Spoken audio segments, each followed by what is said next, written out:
Hello everyone, ये class 10 chemistry की important questions की सीरीज का थर्ड वीडियो है जहां पर हम डिस्कस करेंगे एसिड्स, बेसिस एंड सॉल्ट से रिलेटेड एमसीक्यूज। तो सबसे पहला क्वेश्चन आपके पास है, a particular solution contains molecules and ions of the solute so it is a.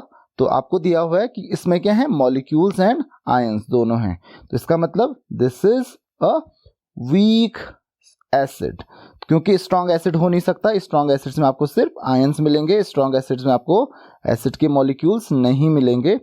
Strong bases में भी आपको सिर्फ आयंस मिलेंगे, उसमें मॉलिक्यूल्स नहीं मिलेंगे। और जनरली सॉल्ट सॉल्यूशंस जो होते हैं उनमें भी आपको सिर्फ आयंस मिलते हैं।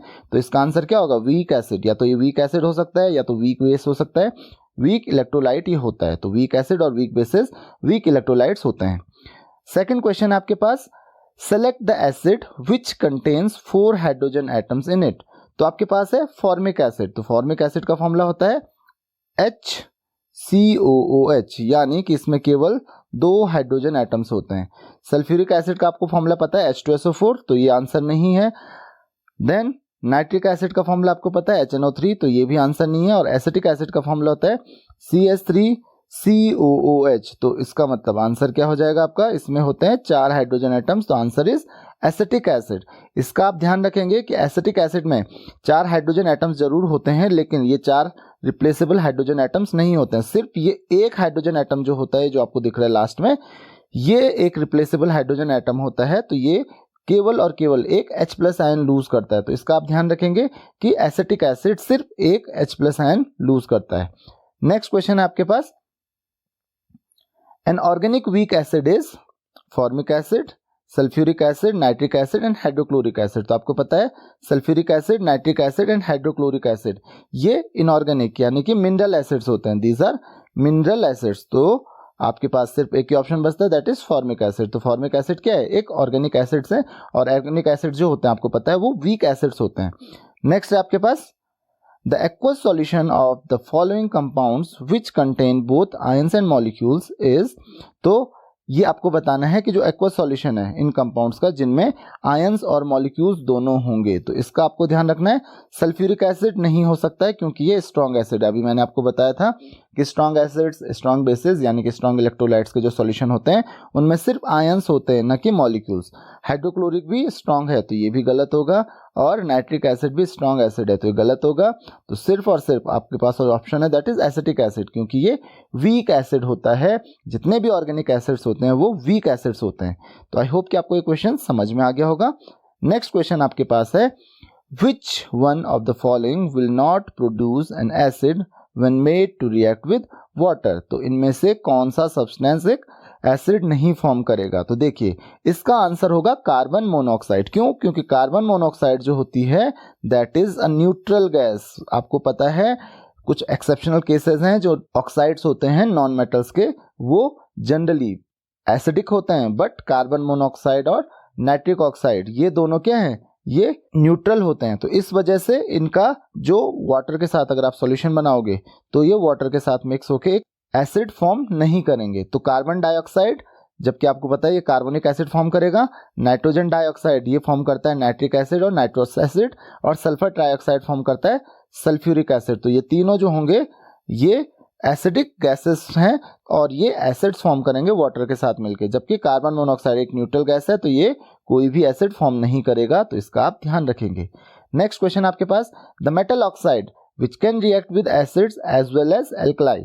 तो कौन सा मेटल ऑक्साइड है जो एसिड्स और एल्कलाई दोनों के साथ रिएक्ट कर सकता है। इसका मतलब वो कैसा है जो एसिड्स और बेसिस के साथ दोनों के साथ रिएक्ट करता है, दैट इज एम्फोटेरिक। और एम्फोटेरिक मैं आपको बता चुका हूं, एम्फोटेरिक ऑक्साइड्स 3 एलिमेंट्स के होते हैं, एल्यूमिनियम ऑक्साइड, लेड ऑक्साइड और जिंक ऑक्साइड, ये एम्फोटेरिक होते हैं। सिल्वर ऑक्साइड ये बेसिक होगा, तो ये आंसर नहीं होगा क्योंकि सिर्फ एसिड्स के साथ रिएक्ट करेगा, बेसिस के साथ नहीं। कॉपर ऑक्साइड भी बेसिक होता है, तो ये भी एसिड्स के साथ रिएक्ट करेगा, बेसिस के साथ नहीं। और कैल्शियम ऑक्साइड ये भी बेसिक होता है, तो ये भी एसिड्स के साथ रिएक्ट करेगा।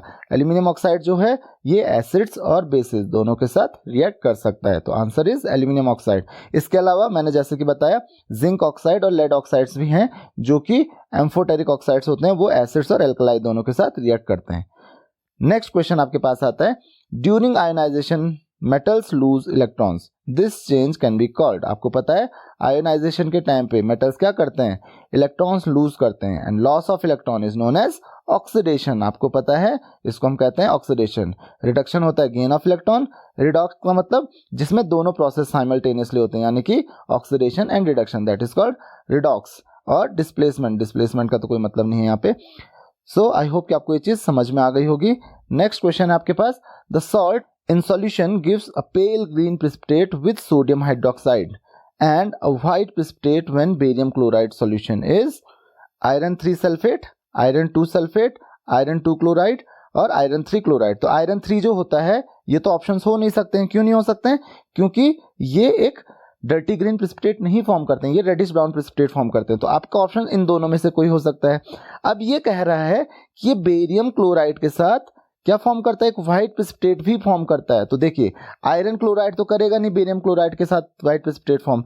बेरियम क्लोराइड के साथ व्हाइट प्रेसिपिटेट कब फॉर्म होता है, जब कोई सल्फेट आयन हो। इसका मतलब वो BaSO4 करेगा फॉर्म, जो कि एक व्हाइट प्रेसिपिटेट होता है। इसका मतलब वो कौन होगा, आयरन सल्फेट होगा। तो आपका आंसर क्या है, आयरन 2 सल्फेट। इसका आप ध्यान रखेंगे, आयरन 2 सल्फेट आपका आंसर होगा। बेरियम क्लोराइड के साथ जब व्हाइट प्रेसिपिटेट कोई भी फॉर्म करेगा, इसका मतलब उसमें कोई सल्फेट आयन होगा, क्लोराइड आयन नहीं होगा, जबकि सल्फेट आयन होगा। तो इसका आंसर क्या हो जाएगा, आयरन 2 सल्फेट। तो आई होप कि आपको ये क्वेश्चन समझ में आ गया होगा। नेक्स्ट क्वेश्चन आपके पास आता है, an example of complex salt. तो एग्जाम्पल कौन सा है इनमें से कॉम्प्लेक्स सॉल्ट का? तो सबसे पहले है आपके पास जिंक सल्फेट। जिंक सल्फेट बिल्कुल भी नहीं है क्योंकि ये होता है एक नॉर्मल सॉल्ट। दूसरा है सोडियम हाइड्रोजन सल्फेट। तो ये भी बिल्कुल गलत है, ये एक एसिड सॉल्ट है क्योंकि इसमें H है, रिप्लेसेबल हाइड्रोजन एटम है एक। देन उसके अलावा है आयरन 2 अमोनियम सल्फेट। तो इसको हम कहते हैं डबल सॉल्ट। तो ये भी आपका आंसर नहीं होगा, इसका आप ध्यान रखेंगे, एक डबल सॉल्ट होता है जो कि आप आयरन 2 सल्फेट यानी कि फेरस सल्फेट और अमोनियम सल्फेट से मिलकर बनाते हैं। और लास्ट आपके पास टेट्रा अमाइन कॉपर सल्फेट। तो ऑब्वियसली तीनों नहीं है, तो ये आपका आंसर हो जाएगा। जितने भी टेट्रा अमाइन कॉपर या टेट्रा अमाइन जिंक आयन जो होते हैं, एल्यूमिनेट, जिंकेट, ये सब क्या होते हैं, ये कॉम्प्लेक्स आयंस होते हैं। तो ये हमेशा कॉम्प्लेक्स सॉल्ट्स फॉर्म करते हैं। तो ये क्या है, एक कॉम्प्लेक्स सॉल्ट है। तो आई होप कि आपको ये भी समझ में आ गया होगा। नेक्स्ट क्वेश्चन आपके पास, to increase the pH value of neutral solution we should add. देखिए एक न्यूट्रल सॉल्यूशन हमारे पास है, उसका pH आपको पता है, उसका pH होता है 7। तो अगर आपको इसका pH बढ़ाना है तो pH कब बढ़ता है, जब ये क्या होगा, बेसिक होगा। तो यानी कि इसको बेसिक बनाना पड़ेगा। एसिडिक बनाओगे तो इसका pH कम हो जाएगा, तो ये गलत हो जाएगा।